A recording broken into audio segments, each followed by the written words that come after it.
আসসালামু আলাইকুম, welcome to BD study apps.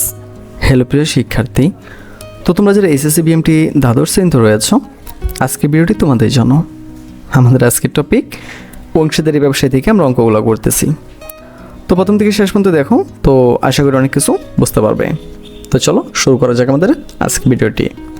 তো প্রথমে আমরা যেটা করব, প্রশ্নটা একটু ভালো করে পড়ে নেব। চলো। আদিপ ও সাবরিন 2020 সালের 1 জানুয়ারি তারিখে যথাক্রমে 50,000 টাকা ও 60,000 টাকা নিয়ে ব্যবসায় শুরু করছে। তাদের লভ্যাংশ অনুপাত 3:2। তাদের লিখিত চুক্তি হলো লাভ লোকসান ভাগ করার আগে মূলধনের উপর বার্ষিক 5% হারে সুদ এবং সাবরিনকে ব্যবসা পরিচালনা করার জন্য 3,000 টাকা বেতন দিতে হবে। আচ্ছা, 3,000 টাকা মাসিক দিবে আর কি। মুনাফার আশায় তারা ব্যবসায় হতে এত টাকা এবং এত টাকার উত্তোলন করছে। এখানেও কিন্তু ঝামেলা আছে, উত্তোলনটা কিন্তু কখন করছে কিছু কিন্তু বলছে না। বছর অন্তর লাভ লোকসান হিসাবে দেখা যায় এত টাকা মুনাফা হয়েছে। তো ক নাম্বার দেখো, লাভ লোকসান আবন্টন হিসাব তারা আমাদেরকে তৈরি করতে বলছে, আর খ নাম্বার বলছে অংশীদারদের মূলধন হিসাব তৈরি করতে। তো চলো করে ফেলি আমরা অঙ্কটা। প্রথমে লাভ লোকসান আবন্টন হিসাবটা তৈরি করি, লিখবা আদিপ এবং সাবরিনে। তো তোমরা যারা আমাদের সাজেশন নেবা, তোমাদেরকে হচ্ছে আমরা এই গ্রুপে অ্যাড করে দেবো। এই গ্রুপে অ্যাড করে দিলে তুমি এখান থেকে হিসাব বিজ্ঞানের যাবতীয় তথ্য শেষ করে ফেলতে পারবা। ঠিক আছে, অলরেডি শর্ট সাজেশন দেওয়া হয়ে গেছে। এখন হিসাব এখানে হিসাব বিজ্ঞানের ক্লাসগুলো দেওয়া রয়েছে, তুমি এখানে অ্যাড হলে কিন্তু এই ক্লাসগুলো তুমি নিজেই করতে পারবা। আর দ্বিতীয়ত বলবা, অনেকে বলবো যে স্যার এই ক্লাসে মানে এই গ্রুপে অ্যাড হলে আমাদের কী হবে। তো একটু দেখো, আমি তো আমাদের যে বিগত পরীক্ষাগুলো শেষ হয়েছে সেগুলো তোমাদেরকে একটু দেখাই। এখানে দেখো বিজনেস ইংলিশ 2 পরীক্ষা কেমন হলো, সবার পাস করবো। তো চেষ্টা এখান থেকে কিছু জিনিস তোমাদেরকে দেখাই, কমেন্টগুলো দেখাই। আলহামদুলিল্লাহ বাংলা অংশ ভালো হয়েছে, ইংরেজি অংশ মোটামুটি আলহামদুলিল্লাহ ভালো হয়েছে। তো দেখো এখানে ঠিক আছে, কমেন্টগুলো তোমরা দেখতে পাচ্ছ কত সুন্দর। হ্যাঁ, তোমরা ভালো একটা রিপোর্ট মানে কি রিভিউ এসেছে। তো আমরা যে এরপর একটা দেখি, দেখো বিজনেস ইংলিশ 2 আমরা দেখছি। দেখো কম্পিউটার অফিস অ্যাপ্লিকেশন 2 পরীক্ষা কেমন হয়েছে, সবাই দেখো 23টা কমেন্ট আসছে। আমরা এখান থেকে একটু দেখি, দেখছো আরও তোমাদেরকে দেখাই। হ্যাঁ, দেখো ইংলিশ 2 পরীক্ষা কেমন হয়েছে সবার, এটাও তোমাদের দেখাই। ঠিক আছে, তোমরা আশা করি কমেন্টগুলো দেখতে পারতেছো। তো এরকমই আমরা আরও দেখাই তোমাদেরকে, বাংলাটাও দেখাই, বাংলা পরীক্ষা কেমন হয়েছে এটাও দেখাই তোমাদেরকে। দেখতে পেরেছো কত সুন্দর সুন্দর সুন্দর কমেন্ট। ওকে, তো তুমি যদি আমাদের এখানে অ্যাড হও, তোমাকে আমি এতটুকু আশ্বস্ত করতে পারি, তোমার হাতে যে সময় আছে এই সময় তুমি অন্তত পরীক্ষা পাস করতে পারবা। যারা হিসাব বিজ্ঞান মোটামুটি ভালো বোঝো, ওরা কিন্তু এখান থেকে A+ তুলে নিতে পারবা। তো যারা হচ্ছে আমাদের সাজেশনগুলো নিতে চাও, তারা সরাসরি কিন্তু আমাদের সাথে কন্ট্যাক্ট করতে পারো। আর আমাদের সাজেশন নিলে তোমাকে আমরা এখানে অ্যাড করে দেবো। তো আশা করি বিষয়টি তোমাদেরকে বুঝাতে পেরেছি। এর লাভ লোকসান বন্টন বিবরণী 2020 সালে 31 ডিসেম্বর সমাপ্ত বছরের জন্য।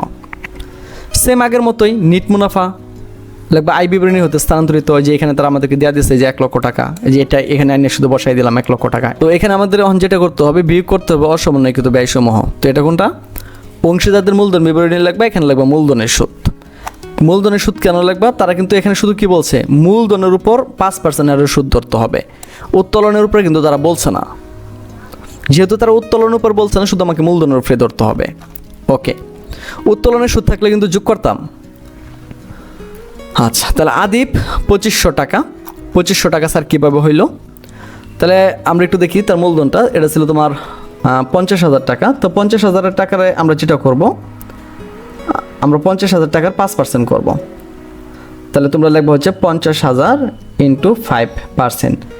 2500 টাকা আমাদের হয়ে গেছে। কারণ মূলধনের উপরে যেটা আছে, মূলধনের উপরে কিছু করতে হয় না, শুধুমাত্র উত্তোলনের উপরেই তোমার হচ্ছে মানে বাড়তি কিছু করতে হয় আর কি, যেটা তোমাদেরকে প্রথম ভিডিওতে দেখাইছিলাম। পরে হচ্ছে সাবরিন। সাবরিন হচ্ছে তোমার হচ্ছে তার 60,000 টাকা মূলধন আছে। তো 60,000 টাকা 5% আমাদেরকে করতে হবে। তাহলে 5% গুলো পাই আমরা 3,000 টাকা। তো জাস্ট এখানে 3,000 টাকা আমরা 11 নিয়ে আসলাম, পর যোগ করে 11 বসাই দিলাম। আরেকটা আছে, সেটা হচ্ছে সাবরিনের মূলধন বিবরণী। সে 12 মাস বেতন পাবে, প্রতি মাসে 3,000 টাকা করে, অর্থাৎ 3 × 12 = 36,000 টাকা। তো এই দুটো যোগ করে আমরা 11 নিয়ে নিব, পাবো হচ্ছে আমরা 41,500 টাকা। উপরটা থেকে আমরা বাদ দিয়ে দেবো। তাহলে বন্টনযোগ্য মুনাফা হচ্ছে আমার এইটা, এই মুনাফাটা আমাকে মানে কি তাদের ভিতরে বন্টন করে দিতে হবে। তো এরপর দেখো অংশীদারদের মূলধন হিসাব, মুনাফার অংশ। মুনাফাটা কীভাবে হবে, মুনাফাটা কীভাবে হবে সেটা তোমাদেরকে দেখাই দিতেছি। তাদের অনুপাত হইতেছে 3:2। এই অনুপাতে তারা মুনাফা পাবে। তাহলে 3 লগে 2 যোগ করলে তুমি পাইবা 5।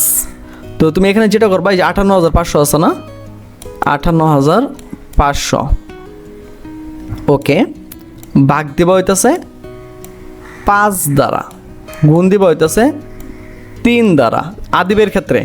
তো আমরা বের করি সেটা হইতেছে 58,500 ভাগ হইতেছে 5 গুণ হইতেছে 3, তাহলে হবে তোমার 35,100 টাকা। স্যার এটা কেন লিখলেন?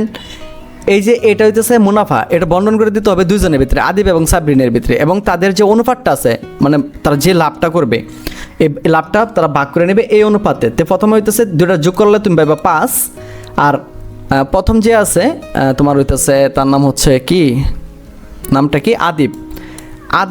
আদিবের হইতেছে 3 অনুপাতে পাবে এবং সাবরিন হইতেছে 2 অনুপাতে পাবে। তো মোট আর কি 5 হবে আর কি। এই জন্য আমরা যেটা করলাম এই টাকাটারে 5 দ্বারা ভাগ করলাম, আর আদিবে যেহেতু 3 পাবে এই জন্য এটারে 5 দ্বারা ভাগ করলাম, 3 দ্বারা গুণ করলাম, আমার কাছে এই টাকাটা চলে আসলো।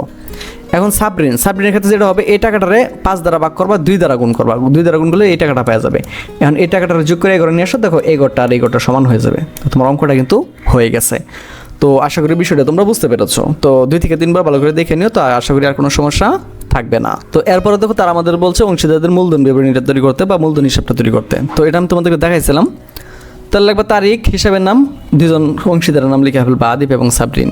2020 জানুয়ারি 1 তারিখ ব্যালেন্স বিডি, যে টাকাগুলো আনছিল 50,000 60,000 এখানে বসাই দেবা।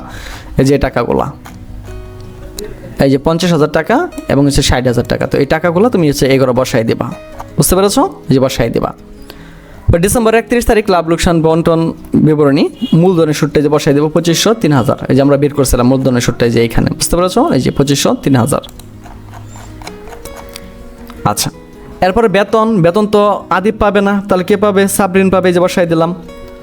মুনাফার অংশ না ভাইয়া, মুনাফার অংশ, এই যে মুনাফার অংশগুলো বসাই দিলাম আমরা এই ঘরে। হ্যাঁ, এটা একটু নিচে হয়তো, এই যে বসাই দিলাম। সবগুলো যোগ করে এই ঘরে নিয়ে আসবা, এই সবগুলো যোগ করে এই ঘরে নিয়ে আসবা। বুঝতে পারো নাই? ওকে। এরপর দেখো উত্তোলনটা একটু নিচে মানে নিচে নামতো, যাই হোক উত্তোলন, তার উত্তোলন কত করে করছিল আমরা একটু দেখে নেই। একজনে 18,000, একজনে 15,000। আচ্ছা, এই যে আমরা বসাই দিলাম 18,000 15,000। এখন তুমি যেটা করো জানো, এই উপরটা থেকে নিচেরটা বাদ দিয়ে দিবা, এই টাকাটা পাই যাবা, এই উপরটা থেকে এটা বাদ দিয়ে দিবা, এই টাকাটা পাই যাবা। এই তো হয়ে গেল অঙ্ক। তো 2 থেকে 3 বার ভালো করে দেখে নিও, তো আশা করি আর কোনো সমস্যা থাকবে না। তো আজকে এখান থেকে বিদায় নিচ্ছি, কথা হচ্ছে আবার একটু নতুন ভিডিওতে। সে বন্ধু সকলে ভালো থাকো, সুস্থ থাকো এবং সাথেই থাকো বিডি স্টাডি অ্যাপসের।